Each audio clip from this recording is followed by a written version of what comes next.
In our last video, we talked about counterparties and how to identify the different levels of risk associated with counterparties. Now, in this video, we're going to talk about how to look for those red flags about what counterparties you want to be working with and what counterparties might be more risky. The 5 key things that I try and look for when storing assets with a counterparty typically start with pricing, then I'll look at the founders and the team, I'll look at the investors and the level of funding that they've got, I'll look at the geography of where they're located.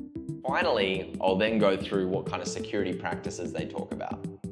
Number 1, pricing. When I look at pricing of different exchanges, a lot of exchanges are going to have varying pricing. And the price varies based on how much activity that exchange has, is usually directly correlated, or it can be correlated with bad activity on the exchange.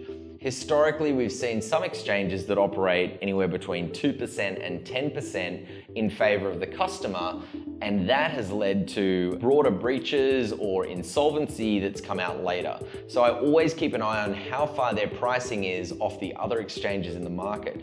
If it's really wide off, I see that as a red flag. Second thing I look for is the founders and the team. Do they have photos on the website? Do they have LinkedIn profiles? Do they have social profiles with social activity? All these little tiny things make a more formulaic sort of way of understanding these counterparties in your head and getting confidence in storing assets with them. Third thing I'm going to look for, investors and funding. Do they have a large amount of funding? Do they have no funding? This is going to obviously give you a different level of confidence. In the event that something does happen, you'll think that there's money in the bank that can be given out to the customers in the event that something bad happens to their assets or they get a breach or something like that. That's going to be another flag I'm going to look for.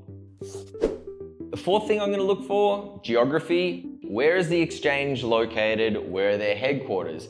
Now, the reason why I look for this personally is because if different jurisdictions have different levels of compliance and different levels of recourse that can be taken from the community if something goes wrong, I want to know that they're not kind of taking advantage of some geography that is basically never going to penalize them or anything like that.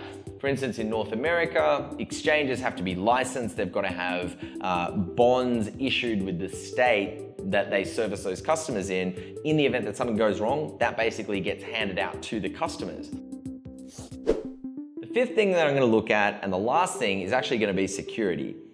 The reason why I look at this last is because it can be deceiving if you only focus on the security and not the broader environment surrounding the operators, the exchange, and the backstory behind it. So when you're storing your assets, it's one thing to have it being secured, but security is not it. You've got to understand there's a much broader picture when formulating your decision. Guys, it's not about each single area. It's actually about taking all the information from each area and building a bigger picture collectively when they are all put next to each other. Does it get the thumbs up or does it get the thumbs down for you feeling confident storing your assets with them?